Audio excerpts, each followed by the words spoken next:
네, 우리 기도하심으로 피우다 시작하겠습니다. 하나님 감사합니다. 오늘도 주의 말씀 앞으로 우리를 부르시고 새 날을 시작하게 하시니 감사합니다. 오늘 우리에게 주신 말씀으로 또 오늘 우리에게 하루 허락한 삶을 잘 살아내게 하여 주시옵시고 살아갈 힘이 없고 또 어떻게 살아야 할지 모르는 우리 가운데 오직 주의 말씀이 우리를 살게 함을 고백하오니 주님 더 간절하고 더 절실하게 주의 말씀으로 오늘 살게 하여 주시옵소서. 감사합니다. 예수님 이름으로 기도드립니다. 아멘. 네, 오늘 저희가 함께 살펴볼 말씀은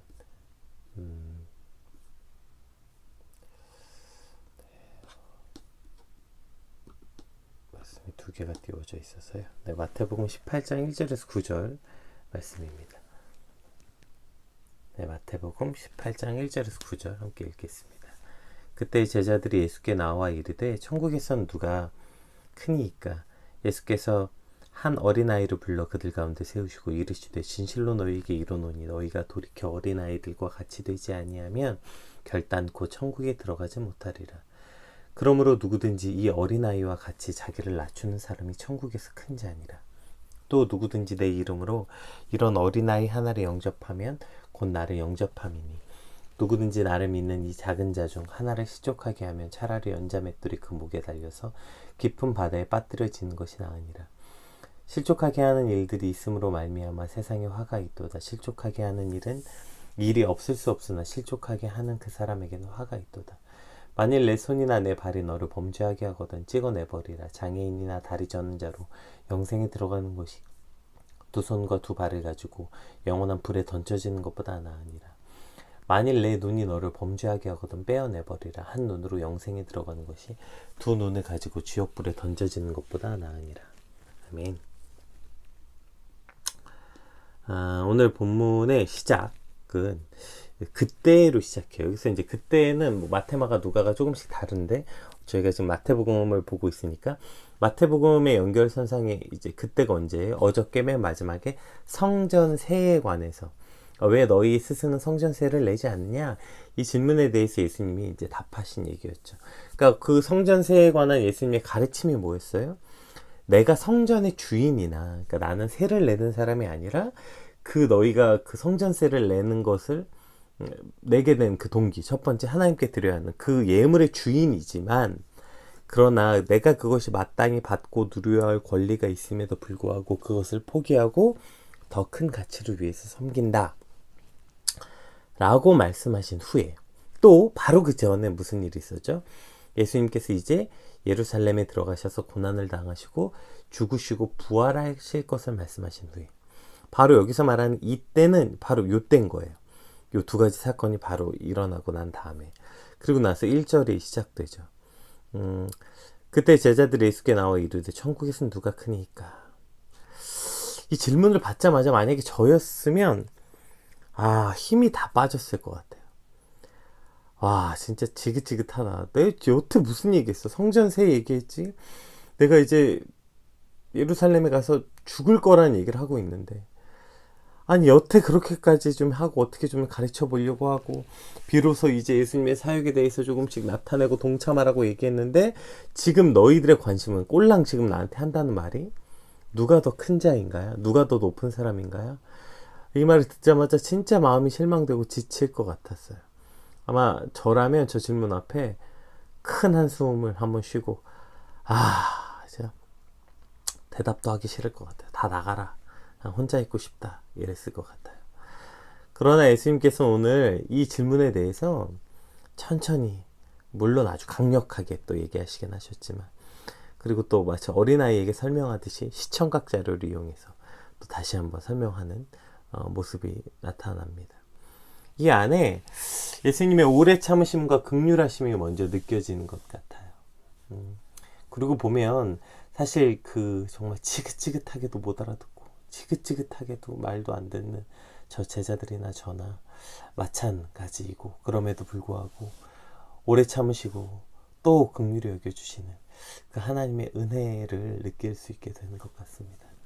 오늘 그 오래 참음과 또 하나님의 그 놀라운 긍휼하심이 또 긍휼하심이 기억돼서 또 그것에 감사하는 저와 여러분이 되셨으면 좋겠습니다. 1절 말씀 한번 같이 읽어볼게요.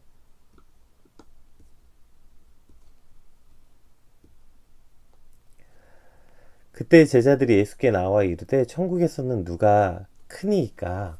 자, 이 첫 번째 질문에서부터 시작이 됩니다. 이제 문제가 천국에선 누가 크냐? 이 질문 안에는 여러 가지 의미가 내포되어 있는데, 먼저 첫 번째는 뭐예요? 제자들이 지금 전혀 예수님의 사역을 이해하지 못하고 있다는 걸 알 수 있어요. 예수님을 여전히 정치적인 메시아로 이해하고 있는 거예요. 그러니까 천국을 이 땅에서 어떤 이루어질 지상 왕국이라고 생각하는 거예요. 그러니까 그 왕국에 누가 더 큽니까? 이것에 대해서 묻고 있는 거죠. 이미 예수님께서는 마태복음에서 이미 하나님의 계명을 지키고 따르는 자, 그런 자가 천국에서 크다고 말씀하셨어요. 그런데 제자들은 기억도 안 나요. 지금 제자들의 여전히 관심은 다른 사람들보다 조금 더 내가 높은 사람, 다른 사람들보다 내가 조금 더 큰 사람이 되고 싶다는 거죠. 또 위에서 본 것처럼 예수님이 베드로, 야고보, 요한만 데리고 산에 오르셨고, 또 예수님이 뭐에 대해서 질문하면 베드로가 늘 제자들의 대표성을 띠고 대답했던 사건, 이 사건을 통해서 이미 제자들 사이에서는 서로 비교하고 서로 더 누가 예수님과 가까운가, 더 누가 수제자인가, 누가 더 높은 자리인가에 대한 자리 싸움이 벌어지고 있음을 알 수 있죠. 마태복음에도 등장하고 누가복음에도 등장하는데요. 이제 마가복음에 이렇게 등장합니다. 세베대의 아들 야고보와 요한이, 아마 제 생각에 이랬던 것 같아요. 이 3파전이었나봐. 12명 중에 베드로, 야고보, 요한, 이 셋이 가장 어떤 수제자? 이런 3파전이었겠죠. 그러니까 그 야고보와 요한이 죽기에 나옵니다. 그래서 물어봅니다. 선생님, 무엇이든지 우리가 구하는 바를 우리에게 해주십시오. 그러니까 저희가 소원이 하나 있는데 꼭 들어주세요. 예수님 말씀하시죠. 이르시되 너희에게 무엇을 하여 주기를 원하느냐? 그랬더니 뭐래요? 37절에 여짜오되 주의 영광 중에 우리를 하나는 주의 우편에, 하나는 좌편에 앉게 하소서. 우리가 예수님의 왼팔과 오른팔이 되게 해주세요. 이렇게 말하는 거죠. 우리가 베드로보다 더 주님을 더 가까이 모시는 수제자, 왼팔 오른팔 되게 해주세요. 따라서 이렇게 말하죠. 누가복음엔 세베대의 엄마가 나와서 한 말이 나와요. 그렇게 해서 우리 아들이 주의 또 오른편 왼편. 그러니까 그것이 너희가 지금 하는 말이 무엇인지 모른다 책망하시죠. 그리고 이것을 들은 제자들이 분노하는 장면이 또 나옵니다. 그러니까 이미 제자들 안에서는 그 12명 안에서도, 그 12명 사이에서도 누가 더 높은 자인가, 여기에 관심이 이미 있었던 거예요. 이미 그런 갈등들이 있었던 거예요. 그 안에서. 예수님께서는 이제 스스로 십자가에 달려 죽으심에 대해서 아주 중요하게 진지하게 2번이나 말씀하셨는데, 지금 제자들은 자신의 위치가 어디 있는지, 또 누구보다 높은 자리에 있는지, 자기 자리에 대한 그 확립이 중요한 거죠. 사실 이것은 제자들이 이상한 사람이라서 그런 건 아니지 않나요? 너무 이해가 잘 되는 건, 아마 12명이 있으면 누구든 아마 인간이 가지고 있는 모습인 것 같아요. 누군가 비교해서 조금이라도 그 사람보다 나은 사람이 되고 싶고, 분명히 모양은 겸손의 모양을 가졌으나 마음에선 늘 누구보다 비교하고 내가 그 사람보다 더 나은 사람이라고 생각하고 싶고 높아지고 싶어하는 마음들이 있는 거죠. 특히 어떤 사람들을 비판할 때 우리가 조심해야 될 것은, 그 비판이 그 사람이 어떤 걸 잘못했다는 분별이 아니라 그냥 그 사람을 깎아내려서 내가 높아지고 싶은 것, 상대가 틀렸다고 말함으로써 내가 맞는 것을 증명하고 싶어하는 교만, 그 유치하기 짝이 없으나 그러나 강력한 마음, 그 악한 마음에서 나타나는 교만이라는 것을 우리가 기억해야 되는 거죠. 학교에서부터 누가 더 공부 잘하냐, 뭐 싸움 잘하냐, 뭘 잘하냐 비교하고, 걔보다 내가 더 나은 사람이라는 걸 증명하기 위해서 기를 쓰고, 누구보다 더 인기 있는 사람이 되고 싶어서 애를 쓰고, 사회에 나오면 더하죠. 사회에 나오면 다른 사람보다 내가 조금이라도 나은 사람이라는 걸 증명하는 것, 그것이 바로 실력이 되고 그것이 바로 내 능력이 되기 때문에, 그래서 우리가 사회에 나오면 어떻게든 누군가를 더 짓밟아서 내가 그 사람 위에 서야 된다고 생각하는 거예요. 그것이 나의 실력과 능력이 되기 때문이죠. 오늘 제자들처럼 어떻게 하면 내가 더 나은 사람인가를 고민하게 되는 것, 이것은 비단 제자들의 문제가 아니지 않나요? 오늘을 살아가는 우리 모두가 갖고 있는 마음인 거죠. 그러니까 사실 여기서 우리는 그 열심과 욕망에 대해서도 볼 수 있어야 돼요. 여러분, 왜 그렇게 열심히 우리가 뭔가를 합니까? 그러니까 예를 들어서 내가 뭘 배우고 싶어요. 그러면 내가 평소부터 배우고 싶었던 그 어떤 것에 대한 배움에 대한 열망이 아니라 사실은 그걸 배우고 자격증을 따고 심지어 대학에 들어가고 유학에 가고 이 모든 동기가 내가 진짜 그것을 배우고 싶어서 대학도 가고 배우고 싶어서 유학도 가고 이런 게 아니라 그 모든 동기가 그저 다른 사람들보다 내가 더 높은 사람이고 싶어서, 내가 더 인정받는 사람이고 싶어서, 결국 내가 그 사람보다 더 높은 사람이 되고자 하는 그 어리석은 동기로부터 시작된다면 그 처음과 끝이 좋을 리가 없잖아요. 그런 동기로 시작하는 그 길이 얼마나 고통스럽겠어요. 그리고 그 결과 역시 상대적이기 때문에, 예를 들어서 내가 다른 사람보다 나은 사람이 되고 싶어서 그걸 배웠는데 나는 자격증 땄는데 어떤 사람은 자격증이 아니라 그거를 대학에서 배웠고, 어떤 사람은 대학에서 배운 정도가 아니라 유학을 갔다 왔고, 어떤 사람은 그냥 유학을 간 게 아니라 애초부터 외국에서 살았고, 예, 그 결과가 결국에 또 다른 사람들하고 비교하기 때문에 결국 내가 원하는 만큼의 높은 사람이 될 수 없는 거예요. 우리는 이것을 무한 경쟁 시대라고 말하죠. 문제는 그 안에 그리스도인도 들어가 있다는 거예요. 이것은 그냥 비단 일반 예수님을 알지 못하는 사람들이 갖고 있는 삶의 가치와 그런 문제가 아니라 그리스도인들도 그 안에 들어가서 그들과 똑같은 가치관으로 무한 경쟁을 하고 있다는 거예요. 산상수훈을 통해서 예수님께서 처음으로 가르치신 내용이 뭐였습니까? 너희는 다르게 살아야 한다. 너희는 세상과 달라야 한다. 그리스도인은 세상의 방법이 아니라 믿음으로 살아야 한다. 예수님께서 처음 가르치셨던 산상수훈부터 지금까지 계속 가르치셨던 내용이 이거였잖아요. 그런데 이걸 못 벗어나는 거예요. 조금이라도 더 큰 사람, 조금이라도 더 높은 사람, 조금이라도 더 인정받는 사람, 조금이라도 더 실력 있는 사람, 조금이라도 더 잘하는 사람, 이것이 인생의 목표가 되어버리는 거죠. 심지어 교회나 기독교 공동체 안에서도 마찬가지 아닙니까? 그 안에서도 그냥 조금 더 내가 나은 사람이고 싶고, 심지어 이걸 설교하고 있는 저 자신도, 목사들 안에서도 그런 거 아니에요. 내가 더 설교 잘하는 사람, 내가 더 능력 있는 사람, 내가 더 가치 있는 목사라고 그걸 뭐 대단한 사람이고자 하는 그 욕망, 오늘 이 욕망이 우리 모두가 자유로울 수 없는 거 아닙니까? 제자들이나 그리스도인들이나 믿지 않는 사람들이나 심지어 뭐 그것이 목사이나, 이 더 높아지고 누가 더 크고자 하느냐라는 이 질문은 어떤 사람이든지 이 질문 안에서 자유롭지 못하는 거예요. 그리고 이것에 대해서 오늘 예수님께서 서너 가지 솔루션을 이제 말씀해 주시는데, 그 첫 번째 솔루션이 어린아이 한 명을 딱 등장시키십니다. 2절 3절을 읽어볼게요.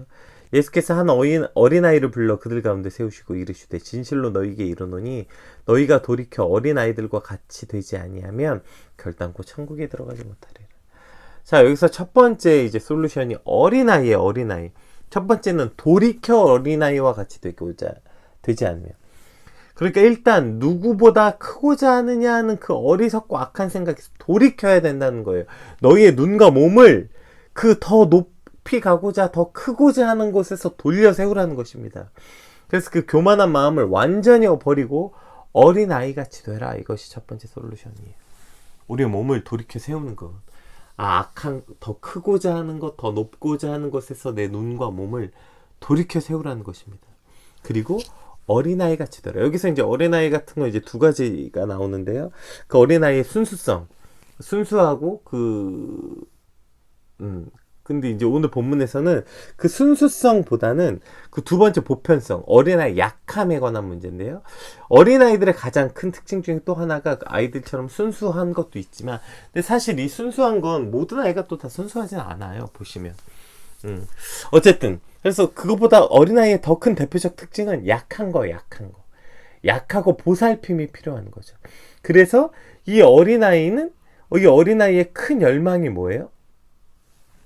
이 어린아이는 약하기 때문에 본능적으로 이 어린아이들의 무조건적인 가치, 무조건적인 열망은 바로 나를 보호해줄 부모, 엄마, 아빠에 대한 열망이에요. 요즘에 저희 아이가 이제 어린이집 적응 기간이에요. 그래서 어린이집 보내고 있는데, 어린이집 적응 기간이 뭐냐면, 왜 애기들이 한 번도 엄마 아빠랑 떨어져 본 적이 없다가 매일매일 어린이집에 가려면 긴 시간 떨어져 있어야 되잖아요.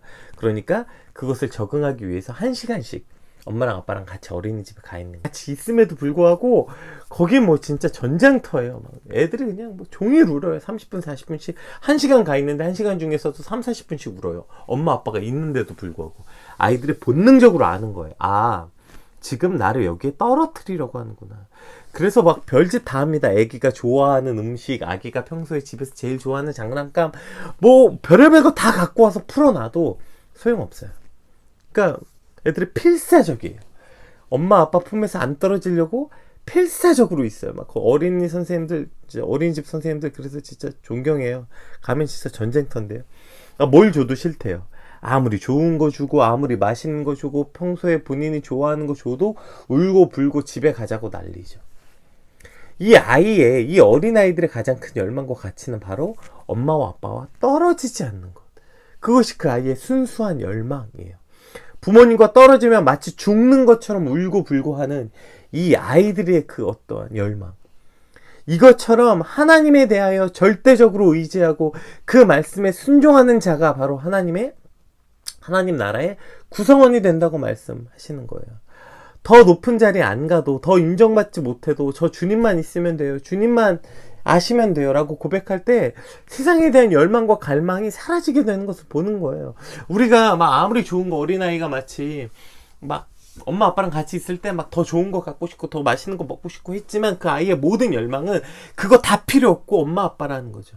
엄마 아빠 떨어지면 죽는다고 느끼는 거예요. 이러한 순수한 열망, 주님만 있으면 됩니다. 주님이 가장 저에게 큰 가치이십니다. 이렇게 주님께 매달리는 삶, 그렇게 주님만 의지하는 삶, 이것이 어린아이죠.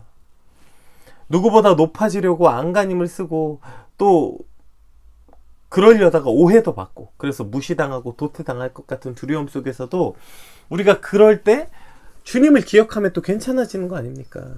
내가 더 높아지려고 길을 쓰고 내가 더 인정받으려고 길을 쓰다가도 주님이 아시지. 내가 주님의 종이지. 내가 이 땅을 살아가는 목표가 직장에서 내가 인정받으려는 게 아니라 주님께 인정받는 삶이지. 그렇게 우리가 생각할 때, 그렇게 우리의 눈과 몸을 돌이켜 세울 때 진실로 너희에게 이르노니 너희가 돌이켜 어린아이와 같이 되지 않으면, 그렇게 우리의 눈을 돌이킬 때 사실 우리 괜찮아지는 것들을 발견하지 않습니까? 그렇게 보면 누구보다 높아지려고 더 커지려고 그렇게 안간힘을 쓰다가 주님을 기억할 때 괜찮아진다는 걸 생각한다 보면 이 높아지려는 마음, 더 크려는 마음과 주님을 향한 갈망이 서로 대척점에 있는 걸 볼 수 있어요. 보세요. 오늘 제자들과 같이 높아지고 싶고 인정받고 싶고 더 크고자 하는 그곳에 예수님이 없는 거예요.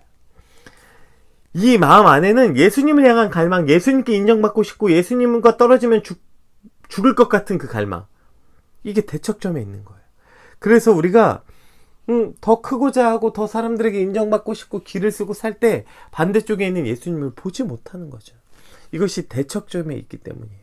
오늘 어린아이가 부모님만 의지하는 것처럼, 오직 자신의 최고의 열망이 엄마 아빠인 것처럼 그렇게 주님만 사모하고 구하고 의지하는 것, 이것이 바로 어린아이 같이 되는 것입니다.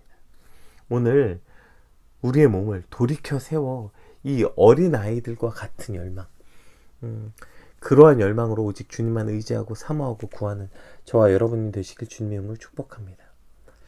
우리 4절 한번 볼까요?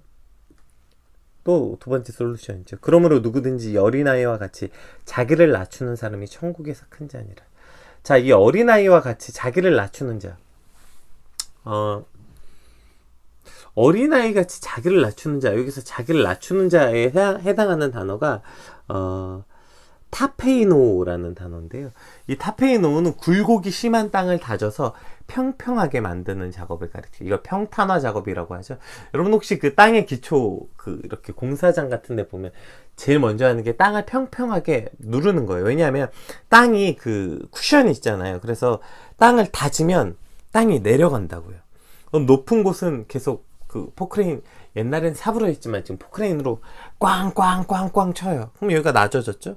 그럼 보면 저쪽이 또 높아요. 그럼 꽝꽝꽝꽝 쳐요. 여기가 낮고 높고 낮고 높고, 그래서 더 쳐서 그 땅이 압축되지 않을 만큼 그래야 땅이 압축돼서 단단해서 그 위에 뭘 세워도 힘을 받게 되는 거죠. 그렇게 땅을 다지는 작업. 지금 보세요. 자기를 낮추는 작업이라는 이 낮춘다는 단어를 이렇게 땅을 다져서 평평하게 만드는 작업을 말한다는 거예요. 그러니까 우리가 어린아이 같이 스스로 낮춘다는 삶은 이런 거예요. 우리의 마음을 다지고 다져서 높아진 부분이 없나 돌아보고 높아진 부분이 없으면 또 낮추고 또 낮추고 또 낮추는 거죠. 그래서 여기 낮춰놓으면 분명 여기가 또 튀어나올 거예요. 그럼 이것도 낮추는 거예요. 그럼 또 여기가 튀어나오죠? 이것도 낮추고 그럼 또 여기가 튀어나오고 이렇게 해서 또 깎아서 또 저기가 튀어나오고 또 저기가 튀어나오고 이렇게 자기를 낮추는 삶. 그러니까 나는 아무것도 아니에요. 나는 되게 겸손해요. 이게 높은 사람, 이렇게 큰 자가 되는 게 아니에요. 어떻게 그렇게 스스로 낮아져요? 안 낮아지죠. 사람은 그렇게 안 낮아지는 거예요. 그래서 뭘 해야 되는 거예요? 저렇게 평탄한 작업 마치는 거예요. 또 깎고 또 낮고 어제보다 오늘 더 높아진 부분이 있으면 거기 삽으로 쳐서 낮추고 포크레인으로 쳐서 낮추고 그럼 또 다른 부분 튀어나오는 거예요. 그것도 낮추고 이러한 삶이 자기를 낮추는 거예요. 내가 저는 정말 아무것도 아닙니다. 저는 참 내세울 게 하나도 없는 사람입니다.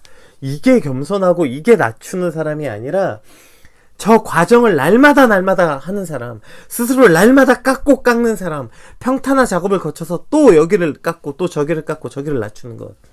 이러한 태도가 바로 자기를 낮추는 사람이라는 것입니다. 그리고 그러한 삶의 태도가 바로 천국에서 큰 자다. 천국에서 큰 자로 살아가는 사람이라는 것입니다. 따라서 오늘 우리 삶의 모습이 이와 같아야 되는 것입니다. 겸손의 모양을 갖춰서 입만 그냥 저 아무것도 아닙니다. 이게 아니고요. 우리의 마음을 봐서 높아진 부분을 망치로 쳐서 삽으로 쳐서 낮추는 거예요. 저기 튀어나왔네. 꽝꽝꽝 쳐서 낮추는 거예요. 낮추고 또 낮추고. 이것이 어린아이와 같이 자기를 낮추는 자라는 것입니다. 우리 또 5절 6절 한번 살펴볼게요. 또 누구든지 내 이름으로 이런 어린아이 하나를 영접하면 곧 나를 영접함이니 누구든지 나를 믿는 이 작은 자 중 하나를 실족하게 하면 차라리 연자 맷돌을 그 목에 달려서 깊은 바다에 빠뜨려지는 것이 나으니라. 7절까지 볼게요. 실족하게 하는 일들이 있음으로 말미암아 세상에 화가 있도다. 실족하게 하는 일이 없을 수는 없으나 실족하게 하는 그 사람에게는 화가 있도다. 그러니까 지금 실족에 관한 어린아이 같이 그 연약한 자들을 실족하게 하는 것에 대한 문제에 대해서 나와요. 그러니까 제가 아까 무한 경쟁 사회라고 말했잖아요. 그러니까 누가 더 높으냐, 누가 더 크냐라는 것에 집중되어 있는 사회에 반드시 일어나는 현상인데요. 그게 뭐예요? 약한 자가 도태되는 것. 그러니까 누가 더 높으냐, 누가 더 크냐 이것을 경쟁하고 서로 더 크고자 하고 더 높고자 하고 이렇게 무한 경쟁 속에서 반드시 일어나는 일인데요. 그게 뭐예요? 약한 자가 도태되는 거. 이걸 뭐라고 말해요? 약육강식. 강한 자가 살아남는 게 아니라 살아남은 자가 강한 자다. 이 말이 지금 공공연하게 쓰이고 있지 않아요? 약한 자는 도태돼서 죽는 게 당연하다는 거예요. 그게 무한 경쟁, 약육강식의 사회이죠. 그러나 오늘 성경은 뭐라고 말합니까? 누구든지 내 이름으로 이러한 어린아이 하나, 작고 약해서 아무도 돌보지 않으면 굶어 죽을 수밖에 없는 어린아이, 그 작고 힘없는 어린아이 하나를 영접하면 나를 영접하는 거고, 누구든지 이 작은 자를 실족하게, 그렇게 해서 너희가 이 작은 자를 무시하고 그렇게 해서 이 작은 자가 고통받게 되면 너희가 그 죄의 값이 얼마나 크냐면 연자맷돌을 목에, 연자맷돌은 그 사람이 돌릴 수 없고 짐승이 돌려야 되는 큰 맷돌, 그것을 목에 달아서 깊은 바다에 빠뜨려, 그 시체도 찾지 못하도록 깊은 바다에 빠뜨려서 죽게 되는 굉장히 강력한 표현이죠. 이만큼 그 죄가 크다는 거예요. 이만큼 큰일이라는 거. 너희가 그냥 그렇게 쉽게 약한 자는 도태되는 거지, 약육강식이지, 이렇게 말할 수 있는 게 아니라는 거예요. 그것에 대한 가치는 그 죄가 얼마나 큰지 이렇다는 거죠. 그러니까 이것에 대해서 너무 쉽게 얘기하기 때문에 오히려 예수님께서 강력하게 얘기하는 거예요. 그렇지 않다. 실족하게 하면 안 된다. 그 어린아이 하나를 그렇게 힘없고 약한 자들을 무시해버리면 안 된다. 오늘 이것이 예수님이 우리에게 하시는 강력한 경고입니다. 따라서 그런 자 한 사람에 대한, 약한 자, 연약한 자, 어린아이 한 사람에 대한 가치를 알아야 된다. 그것을 돌보지 않는 것이 얼마나 큰 죄인지 알아야 된다. 우리 사회가, 우리 교회가, 우리 공동체가 건강한가, 우리 공동체가 주의 말씀 앞에 서 있는가, 주님의 뜻대로 가고 있는 공동체인가 알려면 이걸 보면 됩니다. 우리 공동체 안에선 약육강식이 통하는 것인가, 아니면 저 작은 자 하나를 돌보려는 마음이 있는가. 근데 여기서도 또 착각하면 안 되는 게, 또 공동체 안에 이러한 사람들이 있어요. 약한 자를 돌보는 게 자기 사명이라고 여겨서 이걸 오버하는 사람. 왜 오버한다고 제가 표현하냐면, 결국에 그 약한 자 하나를 돌보는 게 자기의 의가 되는 거예요. 그러니까 내가 약한 자를 돌봐서 자기가 크고자 하는 의도가 숨어 있는 거예요. 진짜 오늘 말씀 때문에, 말씀의 근거에서 그 약한 자를 돌보는 게 아니라 자기도 약해서, 혹은 자기도 약한 것에 상처가 있어서, 그래서 그 약한 자를 돌봄으로 너희들은 돌보지 않지, 내가 돌봐. 결국에 그것도 자기가 크고자 하는 의도로 돌보는 거. 왜 이것이 약하냐면, 그러한 의도로 돌보죠? 그러면 끝까지 돌보지 못한다는 거예요. 그 약한 자가 오히려 처음엔 잘 돌보는 것 같은 모양은 있어도 결국에 그 사람이 자기를 실망시키고 이러면, 사람들로부터 그 크고자 하는 것을 인정받지 못하면 오히려 더 나쁘게 대한다는 거죠. 그래서 의도가 잘못됐다고, 제가 아까부터 계속 처음부터 얘기하죠. 의도가 잘못됐다고요. 누구를 돌보는 일이든, 그것이 뭐 자격증을 따는 일이든, 뭐 그것이 대학을 가는 일이든, 뭐 유학을 가는 일이든, 직장에 들어가는 일이든, 모든 의도가 잘못됐다고. 그 의도가 그것을 하고자 하는 순수한 마음, 어린아이 같은 마음이 아니라 높고자 하는 마음, 크고자 하는 마음, 인정받고자 하는 마음, 여기서부터 시작된 모든 것이 의도가 잘못된 것입니다.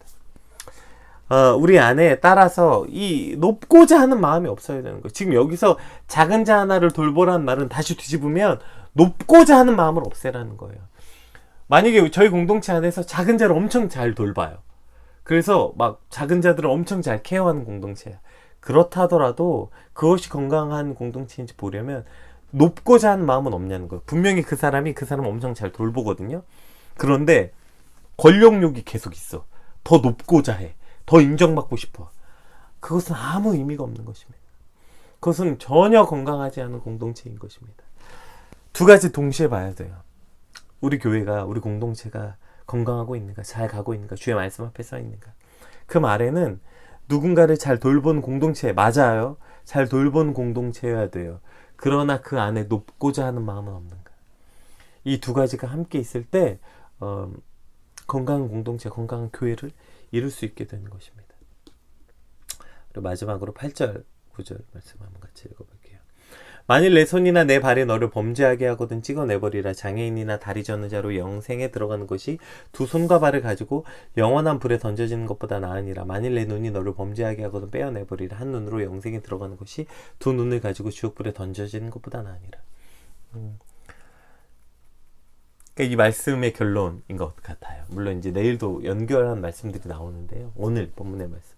그러니까 누가 높고자 크고자 하는 데서 눈 돌려서 그거 할 때 내 몸에 있는 죄악부터 보라는 거죠. 그리고 이것이 얼마나 강력한 말씀인지 써 있잖아요.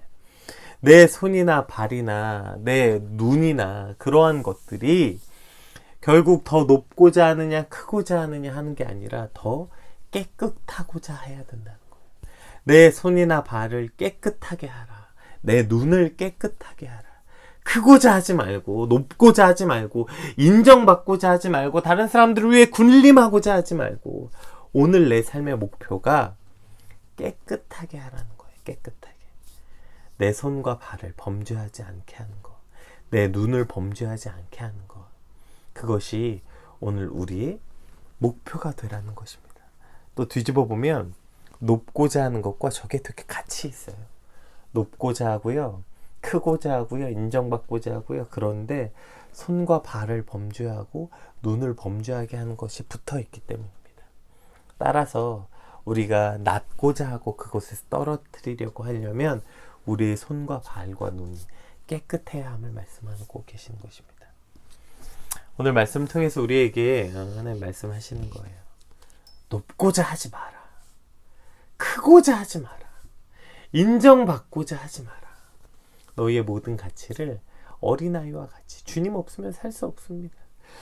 맨날 고백하는 것. 나 무엇과도 주님을 바꾸지 않으리. 다른 어떠는 구하지 않으리. 오직 주님만이 내 삶의 도움이시니 주의 얼굴 보기 원합니다. 이 찬양과 같이 살라고 말씀하시는 것입니다. 높고자 크고자 하는 게 아니라 주님 없으면 안 됩니다. 주님이면 다 됩니다. 낮아도 인정받지 못해도 작아도 주님이면 됩니다. 주님으로 충분합니다. 오늘 그렇게 살아가시고 또 우리의 모든 그 높은 마음을 주님 그 악에서부터 돌이켜 우리의 손과 눈과 발을 깨끗하게 하는 삶 오늘 받은 말씀 붙잡고 주님 이 지긋지긋한 크고자 하는 욕망 이 지긋지긋한 그 인정받고자 하는 욕구 주님 이곳에서 돌이켜 주님을 향한 마음을 주시옵소서. 우리 간절히 받은 말씀 붙잡고 함께 기도하겠습니다. 기도합시다.